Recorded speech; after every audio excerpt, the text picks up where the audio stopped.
జిల్లా నర్సాపూర్ మున్సిపల్ కార్యాలయంలో ఎమ్మెల్యే సునీత లక్ష్మారెడ్డి మాట్లాడుతూ రాష్ట్రంలో బడేబాయ్ చోటాబాయ్ అన్నటువంటి కాంగ్రెస్ పార్టీ అనైతికంగా పొత్తు కుదుర్చుకుంది. ప్రజలు ఆశించినటువంటి పొత్తు కాదని ప్రజాస్వామ్యాన్ని కూనీ చేసినట్లే అన్నారు ఎమ్మెల్యే సునీత లక్ష్మారెడ్డి.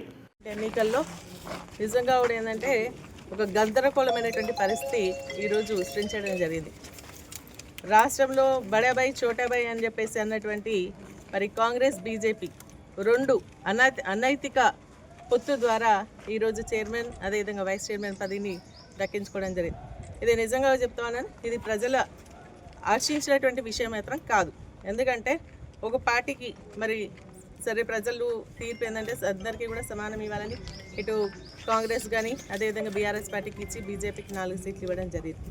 సో దీంట్లో ఏంటంటే మరి అనైతికగా మరి ఒకటైపోయి కాంగ్రెస్ అదేవిధంగా బీజేపీ రెండు ఒకటై ఈరోజు ఎన్నికలు నిర్వహించడం అనేది నిజంగా కూడా ప్రజాస్వామ్యాన్ని కూని చేసినట్టే అనుకుంటారు. ఎందుకంటే వాళ్ళిద్దరూ మరి ఒకటై ఈరోజు ఈ ఒక ఎన్నిక జరుపుకోవడం అనేది నిజంగా కూడా ఎవరు కూడా హర్షించదగ్గ విషయం కాదని చెప్పేసి కూడా నేను ఈ సందర్భంగా తెలియజేస్తూ ఒక ఎమ్మెల్యేగా మరి గెలిచినటువంటి వాళ్ళ ఇద్దరికి కూడా నా హృదయపూర్వక శుభాకాంక్షలు తెలియజేస్తూ తప్పకుండా నర్సాపూర్ పట్టణ అభివృద్ధి కోసం నిరంతరం కృషి చేస్తూనే ఉంటాం.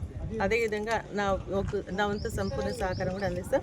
మా సభ్యులందరూ కూడా నేను హృదయపూర్వక ధన్యవాదాలు తెలియజేస్తాను. ఎందుకంటే మేము ప్రయత్నం చేసినాం, మేము కూడా కావాలి అన్న ఒక ఆలోచనతో, కానీ నీతి నియమంతో మాకు ఎన్ని ఓట్లు వచ్చినాయో అంతమందితోనే ఈరోజు ఇక్కడ ఉండాలని చెప్పేసి ఆలోచనతో మేము ఇక్కడికి రావడం జరిగింది. విజయాలు అపజయాలు అనేవి సహజమే, కానీ ఈ పొత్తు మాత్రం కరెక్ట్ కాదని చెప్పేసి అందరం కూడా అనుకుంటా ఉన్నాం. మరి అదేవిధంగా మా సభ్యులను కూడా మనస్ఫూర్తిగా అభినందిస్తూ తప్పకుండా మేము అందరం కలిసికట్టుగా ముందుకెళ్తామని చెప్పేసి కూడా ఈ సందర్భంగా తెలియజేస్తాం. మరిన్ని అప్డేట్స్ కోసం మా ఛానల్ని సబ్స్క్రైబ్ చేయండి.